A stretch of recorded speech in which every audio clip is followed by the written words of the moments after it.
kolka laga codsado inaad xaqiijisid geerida bukaanka waa inaad qaadataa waqti kugu filan ugu yaraan 5 daqiiqo si aad u xaqiijisid qofkan inuu dhintay in kale. ugu horantii waa inaad si wacan isaga xaqiijisaa oo aad isku eegtaa ID-ga bukaanka aad dhimashadiisa xaqiiji rabtid iyo faylka aad sido inay isla yihiin. la hadal qofka oo tijaabi inuu jawaabi karo. sidoo kale soo qabso tooj ama karboonad ee kaga qabo ama ku iftiinay gudaha isha. tani waa calaamada kaliya ee la isku haleyn karo oo aad ku kala saari kartid qofkan inuu dhintay in kale. maxaa yeelay qofka dhintay haddii aad toosh kaga qabatid gudaha isha ama wareegga midabeysan ee loo yaqaan biyubalka ma isku imaanayaan oo sidaan ayay u furnaahayaan si walba aad tooshka uga iftiinisid. balse sidaa ujeedaanba qofka caadiga ahi ee nool iyo qofka miir daboolmay ama suuxsan haddii aad indhaha toosh kaga qabatid wareegga midabeysan ee isha ee loo yaqaan biyubalka way isku imaanayaan sida inay xirmayaan oo suulkii labada farood ee ku xiga ku qabo murqaha garabka ee loo yaqaan trapezius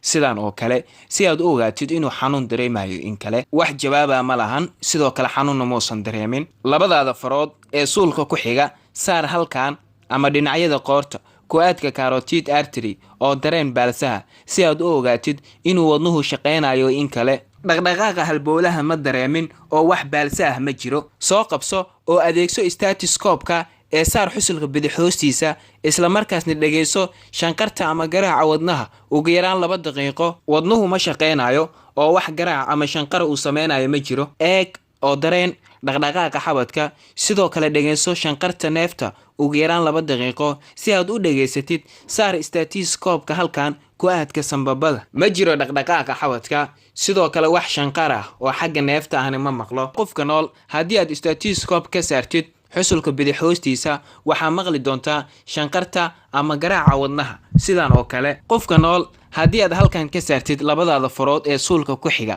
waxaad dareemaysaa halbowlaha inuu dhag uu leeyahay oo baalsaha ayaa dareemaysaa. sidoo kale qofka nool waxaad ku dareemi kartaa dhaqdhaqaaqa xabadka haddii aad stethoscope ka saartid halkan ku-aadka sanbabada waxaa maqli doontaa shanqarta neefta sidaan oo kale. sidoo kale waxaa jira calaamado lagu garan karo qofka dhintay muddo markuu yaalo ama saacado badan markuu yaalo in ay adkaadaan murqihii sidoo kale inay isbedelaan heerkulka jirka iyo midabkana uu doorsoomo. qofku waxa u muuqanayaa qabow